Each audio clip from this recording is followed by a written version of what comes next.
দর্শক মণ্ডলী আসসালামু আলাইকুম। দ্বৈত দর্শনের আরও একটি নতুন পর্বে আপনাদেরকে আমি স্বাগত জানাচ্ছি। এখন চলছে ফেব্রুয়ারি মাস। এই ফেব্রুয়ারি মাস আমাদের বাঙালি জাতির কাছে একটি ইতিহাস ও ঐতিহ্যের মাস। এই ফেব্রুয়ারি মাসেই কিন্তু প্রতি বছর আমরা অমর একুশে বইমেলা দেখতে পাই এবং এই বইমেলাতে নানান পেশার নানান বয়সের মানুষ তাদের পছন্দের লেখকের বই কিনতে যান এবং এই বইমেলা থেকেই কিন্তু প্রতি বছর নতুন নতুন লেখকের আবির্ভাব হয়ে থাকে। তাদের মধ্যে অনেকে এতটা জনপ্রিয় হয়ে ওঠেন যে তাদের লেখাগুলো আমরা আর ভুলতে পারি না। বেশ কয়েক বছর ধরে এই যে লেখক যারা রয়েছেন তাদের মধ্যে আমরা বেশ পরিবর্তন লক্ষ্য করতে পারছি। রবীন্দ্রনাথ ঠাকুর, কাজী নজরুল ইসলাম, হুমায়ুন আহমেদ, এরপরে যদি আপনি 1971 সালে পরবর্তী লেখকের কথা বলেন, সৈয়দ শামসুল হক, শওকত আলী, হাসান আজিজুর, আহমদ সোফাও রয়েছেন একজন জনপ্রিয় লেখক। তো এই যে লেখক যারা আসলে ছিলেন গত 50 বা 100 বছরে, যে সকল লেখক এই আমাদের বাংলার মাটিতে ছিলেন তারা কিন্তু আজও আমাদের কাছে সেরকমভাবেই জনপ্রিয়। তাদের লেখাগুলো কিন্তু আমরা আজও পড়ি। কিন্তু এমন কি ঘটেছে যে এই বর্তমান সময়ে যে সকল লেখকরা আবির্ভাব ঘটছেন তারা সেরকমভাবে জনপ্রিয়তা লাভ করতে পারছেন না, বা জনপ্রিয়তা একবার লাভ করার পরে তাদেরকে আর খুঁজে পাওয়া যাচ্ছে না। সেই হয়তোবা তাদের একটি বই আমরা মাত্র জানি বা একটি বই আমরা পড়েছি, অন্যান্য বইগুলো আমরা আর পড়তে পছন্দ করি না। কি এমন ঘটলো যে লেখকদের মধ্যে এতটা পরিবর্তন আসলো? এবং এই যে বর্তমান সময়ে আসলে প্রযুক্তি নির্ভর যে দিকটা, এই সময় এসে আসলে বই পড়ার যে একটা আমাদের মধ্যে একটা অভ্যাস ছিল সেটাও বা আসলে কেন কমে গেল, বা আমাদের এই যে রুচির একটা দুর্ভিক্ষের কথা বলা হয় সেটা আসলে কেন ঘটলো, এই সকল বিষয় নিয়ে আজকে আমরা বিস্তারিত আলোচনা করব। শুরুতেই আমি যে বিষয়টি নিয়ে আলোচনা করতে চাই সেটা হচ্ছে অমর একুশে বইমেলার ইতিহাস নিয়ে। তো অমর একুশে বইমেলা এটি শুরু হয়েছিল 1972 সালের 8 ফেব্রুয়ারি। চিত্তরঞ্জন সাহা নামের একজন বর্ধমান হাউস প্রাঙ্গণে বটতলায় তিনি চটের উপর 32টি বই নিয়ে এসে এই যে বই বিক্রির শুরু করেন। এরপরে 1972 থেকে 1976 সাল পর্যন্ত তিনি একাই এই কাজটি করেছেন। ওনার অবশ্য তৈরি একটি পাবলিকেশন রয়েছে। এরপরে 1978 সালে বাংলা একাডেমির মহাপরিচালক আশরাফ সিদ্দিক তিনি এই যে চিত্তরঞ্জন সাহা যেটি শুরু করেছিলেন এটিকে আসলে বাংলা একাডেমির মধ্যে আসলে সম্পৃক্ত করেন, এবং এরপরে 1983 সালে যিনি বাংলা একাডেমির মহাপরিচালক ছিলেন মঞ্জুর মাওলা, তিনি হচ্ছে প্রথম হচ্ছে এই যে অমর একুশে গ্রন্থমেলার হচ্ছে আয়োজন করেন, এবং সেখান থেকে কিন্তু ধারাবাহিকভাবে প্রতি বছর কিন্তু আমরা এই অমর একুশে যে গ্রন্থমেলা সেটি কিন্তু আসলে আমরা দেখতে পাচ্ছি। তো শুরুতেই আমি কয়েকটি কথা বলে নিতে চাই, সেটি হচ্ছে যে এই যে লেখক যারা রয়েছেন এই লেখকরা আসলে কেন জনপ্রিয়তা লাভ করতে পারছে না, বা তাদের লেখাগুলো কেন পাঠকের কাছে সেরকমভাবে পছন্দ হচ্ছে না।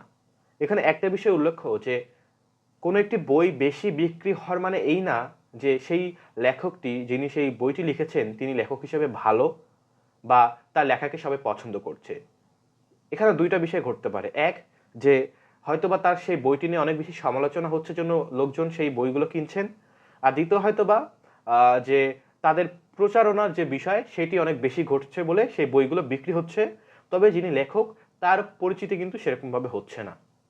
তো এইখানে কোন কোন কারণগুলো রয়েছে? প্রথম কারণ হচ্ছে যে আসলে প্রযুক্তি এবং এই যে বিনোদন এটির আসলে পরিবর্তন ঘটেছে। আমরা যদি 1990 সালের কথাই বলি সেই সময় কিন্তু ইন্টারনেট সেরকমভাবে ছিল না বললেই চলে। আমাদের কাছে আসলে বিনোদন বলতে শুধুমাত্র টেলিভিশন ছিল। আমাদের হাতে হাতে এই যে মোবাইল ফোন, আজকে স্মার্টফোন, সেটিও ছিল না। তো যে কারণে সেই সময় মানুষ বিনোদন হিসেবে খেলাধুলা দেখতেন, খেলাধুলা করতেন, বা বই পড়তেন, বা বই লিখতেন, বা নিজস্ব ডায়েরি তারা লেখার চেষ্টা করতেন। তো যে কারণে এখন মানুষের এই যে বিনোদনের যে বিষয়টি সেটি চলে এসেছে কন্টেন্টের দিকে, অর্থাৎ ইউটিউব বলেন বা সামাজিক যোগাযোগ অন্যান্য যে মাধ্যমগুলো রয়েছে সেখানে মানুষজন ভিডিও কন্টেন্ট দেখেন, বা সেখানে অন্যান্য যে সকল লেখা মানুষজন লিখেন বা পোস্ট করেন সেগুলো থেকে তারা আসলে বিনোদন বিনোদন নেওয়ার চেষ্টা করেন। এরপরে আসি এই যে ধৈর্য এবং মনোযোগ কমে যাওয়া। আগে যেটা হতো যে ধরুন একটা সিনেমা, যে সকল মানুষজন সিনেমা দেখেন আগে সিনেমাগুলোতে দেখতে হয়তো বা 2 ঘন্টা, 2.5 ঘন্টা, 3 ঘন্টা পর্যন্ত সিনেমা রয়েছে। তো আগে মানুষ শুধুমাত্র এই সিনেমাতেই আসলে বিনোদন হিসেবে সবথেকে বেশি আসলে নির্ভর ছিল। তো এরপরে যেটা ঘটেছে যখন আসলে এই যে প্রযুক্তির দিকটা চলে আসলো, ইউটিউব এবং ফেসবুকের ভিডিওর কথা যদি আপনি বলেন, সেখানে 15 মিনিট থেকে 30 মিনিটের ভিডিও মানুষ মূলত দেখতে পছন্দ করে, তো সেই ভিডিওগুলো দেখে। এরপরে আবার আসলো আপনার রিলসের যুগ, বা আরেকটি যে সামাজিক যোগাযোগ মাধ্যম প্ল্যাটফর্ম রয়েছে টিকটক, সেটির যুগ। সেখানে কি হলো যে শর্ট ভিডিওগুলো মানুষ আপলোড দেওয়া শুরু করলো এবং মানুষ সেগুলোকেই অবজার্ভ করা শুরু করলো, বা সেগুলোকেই আসলে তারা দেখা শুরু করলো। তো সেখানে সময়সীমা থাকে মাত্র হচ্ছে 1 মিনিট। তো যেটি হয়েছে যে প্রতি 1 মিনিট পর পর মানুষের এই যে আবেগ বা অনুভূতি, সেটি কিন্তু পরিবর্তন হচ্ছে। কখনো কোনো দুঃখের একটা ভিডিও আসে, কখনো কষ্টের, কখনো আনন্দের, কখনো ধর্মীয় কোনো একটা ভিডিও আসে। তো এই যে কয়েক সেকেন্ড পর পর আসলে যখন মানুষের রুচি বদলাচ্ছে এবং বদলাতে বাধ্য হচ্ছে, তখন কিন্তু মানুষের মস্তিষ্কেও এটার একটা প্রভাব ফেলছে। যে কারণে মানুষ কিন্তু আজকে আর ওই পরিমাণে কিন্তু ধৈর্য এবং মনোযোগ সহকারে যে একটি বই পড়বে, সেটি কিন্তু আসলে মানুষের মধ্যে এখন আর নেই। এরপর আসে হচ্ছে সাহিত্য আন্দোলনের একটা হচ্ছে বিপ্লব, বা বলতে পারেন যে অভাব। যেমন ধরেন আমরা যদি কাজী নজরুল ইসলামের কথা বলি, তাহলে উনি আসলে কোন সময়টাতে জনপ্রিয় হয়েছিলেন বা হয়ে উঠেছিলেন? অবশ্যই ব্রিটিশ বিরোধী যে আন্দোলন ছিল সেই সময়টাতে তার বিদ্রোহী মনোভাবের যে লেখাগুলো, সেগুলো সেই সময় মানুষদেরকে অনুপ্রাণিত করত, যা এখনো যদি আমরা পড়ি সেগুলো আমাদেরকে অনুপ্রাণিত করে। তো সেই সময় কিন্তু এই ধরনের লেখাগুলোর অনেক বেশি কদর ছিল। এবং এখন যদি আপনি দেখেন যে লেখকরা যে কোনো একটা কিছু লিখে যে তাদের এই লেখার বা সাহিত্যের মধ্যে যে একটা বিপ্লব ঘটাবে, এই ধরনের বিপ্লব কিন্তু আমরা আসলে সেরকমভাবে দেখছি না। যে কারণে কিন্তু এই যে লেখক যারা রয়েছেন তারা কিন্তু সেরকমভাবে জনপ্রিয়তা লাভ করতে পারছে না।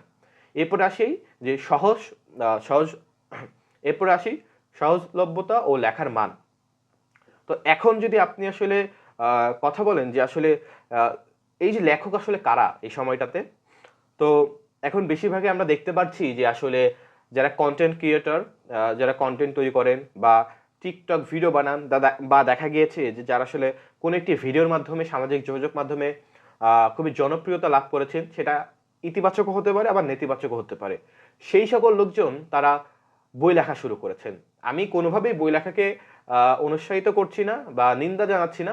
তবে তারা যখন আসলে বই লিখতে শুরু করেছেন এবং তাদের সেই জনপ্রিয়তার কারণে যখন প্রকাশনীগুলো তাদেরকে দিয়ে বই লেখাচ্ছে, তার ফলে যেটি ঘটেছে যে তাদের লেখার মধ্যে কিন্তু ওই যে আগের যারা লেখক ছিলেন তাদের লেখার মধ্যে আমরা যে সৌন্দর্যটা পেতাম, বা তাদের যে শব্দের যে ব্যবহারটা ছিল, সেটা কিন্তু আমরা এখনকার লেখক যারা লিখছেন তাদের মধ্যে কিন্তু আসলে পাচ্ছি না, বা পাঠকরাও কিন্তু সেটি আর পাচ্ছে না। যার ফলে যেটা হচ্ছে লেখাগুলো খুবই নিম্নমানের হয়েছে। এমন আজে বাজে কিছু লেখা তারা লিখছেন যেগুলো আসলে এই পাঠক সমাজ গ্রহণ করতে পারছে না। হয়তো তাদের সেই জনপ্রিয়তার কারণে বইগুলো বিক্রি হচ্ছে অধিক, কিন্তু তারা কিন্তু লেখক হিসেবে সেরকম জনপ্রিয়তা লাভ করতে পারছে না।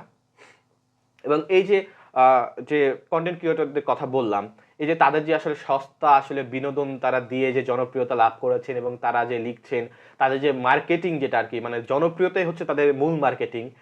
তাদের মাধ্যমে প্রকাশনীগুলো বই বের করছে, যেটার ফলে কিন্তু এই যে আমাদের যে রুচির একটা দুর্ভিক্ষ হওয়া শুরু করেছে, যে আমরা আসলে যে ধরনের কন্টেন্টগুলো দেখি সেই কন্টেন্টগুলোর মধ্যেও এখন আসলে পরিবর্তন হয়েছে। এমন এমন বাজে কিছু কন্টেন্ট এখন মানুষজন তৈরি করছে যে আসলে সেগুলো আসলে পরিবারকে নিয়েও দেখা আসলে যায় না। এবং 18+ কন্টেন্টগুলো এখন অনেক বেশি চলছে। এবং এই যে 18+ কন্টেন্টগুলো বা ডাবল মিনিংয়ের যে কন্টেন্টগুলো আসলে তৈরি করছে, তারা কিন্তু আসলে এমন না যে বয়স অনেক বড়। তারা এই হয়তোবা তাদের বয়স হয়তোবা 16 থেকে 25 বা 30 বছরের মধ্যে। তারা এই যে এমন এমন কন্টেন্টগুলো তৈরি করছে এবং কন্টেন্ট তৈরি করার পরে যখন তারা আসলে এই যে সাহিত্য জগতে আসছে, তখন তাদের লেখার মধ্যেও না ওই বিষয়গুলো আবার ফুটে উঠছে। যে কারণে কিন্তু এই জিনিসগুলোকে পাঠক সমাজ পছন্দ করছে না। এরপরে আরেকটা বিষয় হচ্ছে যে এই যে সাহিত্যর যে মূল্যায়ন, এই মূল্যায়নটা কিন্তু এখন কমে গেছে। এবং কমে যাওয়ার কারণ এই যে আমি এতক্ষণ ধরে যে পয়েন্টগুলো বলছিলাম যে আসলে কেন লেখকের জনপ্রিয়তা হারাচ্ছে বা জনপ্রিয়তা পাচ্ছে না, এই কারণগুলোর কারণে কিন্তু সাহিত্যের মূল্যায়নটা কমে গিয়েছে। মানুষজন এখন আর এই কারণে বই পড়তে আসলে পছন্দ করেন না। তাদের কাছে ফেসবুকিং করা বা ভিডিও কন্টেন্ট দেখাই তারা আসলে ভালো মনে করেন। যে কারণে কিন্তু এই সাহিত্যের যে মূল্যায়ন যেটা আসলে হওয়া দরকার ছিল, সেটা কিন্তু আসলে তারা করছেন না।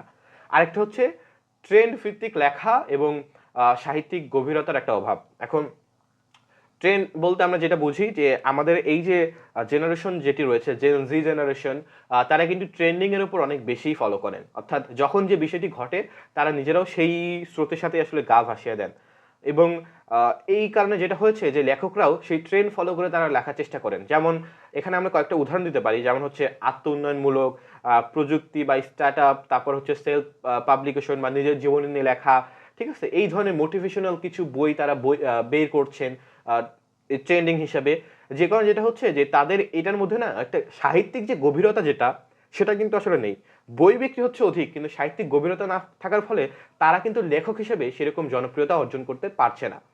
এবং আরেকটা বিষয়, আমাদের বাংলাদেশে বিশেষ করে ধর্মপ্রাণ যারা আসলে ব্যক্তি যারা রয়েছেন, বা আমাদের দেশে যেহেতু মুসলিমের সংখ্যাগরিষ্ঠতা বেশি, তা আমাদের ধর্মপ্রাণ বা ধর্মভীরু যে সকল মুসলিম যারা রয়েছেন, আহ, দেখা গেছে যে লেখকরা এখন ধর্মকে বিভিন্ন মশলা দিয়ে সেখানে বিভিন্ন গল্প কাহিনী বানিয়ে যে লেখাগুলো লিখে বইগুলো বের করছেন, বিভিন্ন ইসলামিক বই হতে পারে বা ধর্মীয় ভিত্তিক যে বইগুলো, সেই বইগুলো পাঠকরা বা আমাদের দেশের মুসলিম সমাজের মানুষরা কিন্তু পড়ছেন।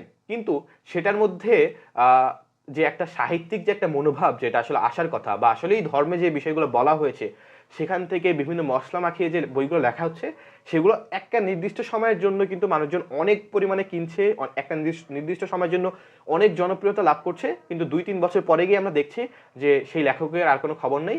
তারা যে বইগুলো লিখতেন সেগুলো কিন্তু এখন আর সেরকমভাবে বিক্রি হচ্ছে না। তো এইগুলো ছিল হচ্ছে মূলত মূল বিষয়, যে কারণে আসলে এখন অনেক লেখক তৈরি হয়েছে, বা অন্যান্য পেশার থেকে এসে মানুষজন বই লিখছেন বা সাহিত্য নিয়ে কাজ করছেন, কিন্তু তাদের এই যে জনপ্রিয়তা না হওয়ার পেছনে কিন্তু এই কারণগুলোই ছিল। তো এইখানে এখন আমাদের আসলে করণীয়টা কি, মানে কি করলে আসলে ভালো লেখক আমরা পাবো এবং আমরা নিজেরাও ভালো পাঠক হয়ে উঠবো? তো দেখেন, প্রথম বিষয় হচ্ছে যে যারা লেখক রয়েছেন তারা এমনভাবে আগে সাহিত্যটাকে চর্চা করুক।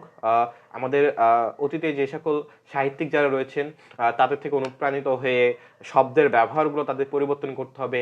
এই যে ভাইরাল হওয়ার পরে এসে বই লেখা, সেখান থেকে আসলে জনপ্রিয়তা হওয়া যে মনোভাব, সেটা বাদ দিতে হবে। একজন মানুষ তিনি অন্যান্য কাজ করতে পারেন, তিনি বই লিখতেই পারেন, তবে বই লিখলে তাকে সেই রকমভাবে লিখতে হবে যেন আমাদের পাঠক সমাজের কাছে সেটি সেরকমভাবে গ্রহণযোগ্যতা পায়। এরপর হচ্ছে এখনকার সময় যেটি হয়েছে যে বাবা মায়েরা তাদের সন্তানদেরকে ইলেকট্রনিক ডিভাইসগুলো দিয়ে দেন। তাদের কাছে মনে হয় যে পাঠ্যপুস্তকের বই পড়ার থেকে তাদের কাছে মনে হয় যে এই বইগুলো যদি পড়ে তাহলে তাদের সন্তানদের কাছে সময় নষ্ট হবে, তারা পরীক্ষায় A+ পাবে না, পরীক্ষায় ভালো নাম্বার পাবে না। এই যে নিচু মানসিকতা পরিবারের সদস্যদের বা বাবা মায়ের, তাদের এই সকল কারণেই কিন্তু এখন আসলে পাঠকের সংখ্যাটা কমছে এবং আমাদের জেনারেশন কিন্তু বই থেকে অনেকটাই দূরে সরে যাচ্ছে। তারা হয়তোবা বোর্ড বইগুলো পড়ছে শুধুমাত্র পরীক্ষায় পাশ করার জন্য বা ভালো নম্বরের জন্য, কিন্তু তাদের যে মানসিক একটা উন্নয়ন যেটা ঘটবে বই পড়ার মাধ্যমে, যে সাহিত্যিক যে বিভিন্ন বইগুলো রয়েছে সেটার মাধ্যমে, সেটা হতে পারে কোনো ফিকশন বই, সেটা হতে পারে কোনো ধর্মীয় ভিত্তিক বই, সেটা হতে পারে ইতিহাস নিয়ে কোনো বই, এই বইগুলো কিন্তু আমাদের বাবা মায়েরা আমাদেরকে পড়তে দেয় না বললেই চলে। এবং কিছুদিন আগে কিন্তু একটা ভিডিও ভাইরাল হয়েছে যেখানে আমরা দেখেছি যে একজন মা তার মেয়ে সন্তানকে বলছে যে তুই আর কখনো আসবি বইমেলাতে, তোকে আর বই কিনে দেবো না, বা এই ধরনের একটা ভিডিও কিন্তু ভাইরাল হয়েছে। তো আমরা বুঝতে পারলাম যে এখনকার যারা আসলে পিতামাতা রয়েছেন তারা কিন্তু এই বিষয়গুলো নিয়ে অতটা আগ্রহী না। তাদের কাছে হচ্ছে পরীক্ষার নাম্বারটা সব থেকে বেশি, যে কারণে কিন্তু আমাদের জেনারেশনের যারা আমরা রয়েছি, আমরা কিন্তু বই পড়াটাকে অতটা পছন্দ মনে করি না। এবং বাবা মায়ের উচিত যে এই মনোভাব থেকে আসলে বের হয়ে আসা, তাদের প্রত্যেকের বাড়িতে একটা করে লাইব্রেরি প্রতিষ্ঠা করা। লাইব্রেরি না হলেও অন্তত পক্ষে একটা যেন বুক শেলফ থাকে এবং সেখানে যেন কয়েকটি বই থাকে, তাহলে যে শিশুরা এখন বড় হচ্ছে, বেড়ে উঠছে, তারা যখন আসলে নিজের সামনে বই দেখবে অবশ্যই কিন্তু এক না একদিন হলেও তারা সেই বইগুলো খুলে দেখবে এবং তাদের মধ্যে একটা আগ্রহ তৈরি হবে। তো এই বিষয়গুলো যদি আমাদের বর্তমানে যারা পিতামাতা রয়েছেন তারা যদি করেন, এবং আমরা আমাদের জেনারেশনে আমরা যারা আছি, আমরা যদি আসলে এই যে ট্রেন্ডিং এর উপরে নিজেদের গা ভাসিয়ে না দিয়ে আমরা যদি আসলে ইলেকট্রনিক ডিভাইস বা সামাজিক যোগাযোগ মাধ্যমগুলোতে কিছুটা পরিমাণে কমিয়ে দিয়ে আমরা যদি আসলে জ্ঞান অর্জনের জন্য পাঠ্যপুস্তক বইয়ের পাশাপাশি যদি হয়তো বা সপ্তাহে 2-3 ঘন্টা হলেও যদি আমরা এই বইগুলো আসলে আস্তে আস্তে ধীরে ধীরে পড়ার অভ্যাস তৈরি করি, তাহলে আমার কাছে মনে হয় যে যারা লেখক রয়েছেন তারাও অনুপ্রাণিত হবেন এবং তারাও নতুন নতুন বই লিখবেন, এবং আস্তে আস্তে আমাদের এই যে রুচির যে দুর্ভিক্ষতা আসলে হয়েছে এই সামাজিক যোগাযোগ মাধ্যমের এই যে ভিডিও কন্টেন্টের কারণে, সেটাও কিন্তু আসলে দূর হবে। তো এই ছিল মূলত আমার আজকের আলোচনা, এবং আপনাদের সকলকে আমার পক্ষ থেকে ব্যক্তিগত একটা কথা থাকবে যে আসলে বই পড়ুন, যত বেশি বই পড়বেন তত বেশি জ্ঞান অর্জন করবেন, এবং বই কিনে কেউ কোনোদিন দেউলিয়া হয় না, তবে বই প্রকাশ করে কিন্তু এখন দেউলিয়া হচ্ছে। কারণ হচ্ছে আমাদের পাঠকের কারণে, আমরা পাঠকরা আজ ভালো লেখকদেরকে মূল্যায়ন করতে পারি না বলেই কিন্তু আজকে এই দুর্ভিক্ষ তৈরি হয়েছে। এবং এই যে অমর একুশে বইমেলা, এই বইমেলায় কিন্তু আসলে এই ধরনের ঘটনাগুলো কিন্তু আমরা দেখছি যে আসলে নতুন নতুন লেখক তৈরি হচ্ছেন, কিন্তু তাদেরকে জনপ্রিয়তা কিন্তু আসলে সেই হারে হচ্ছে না।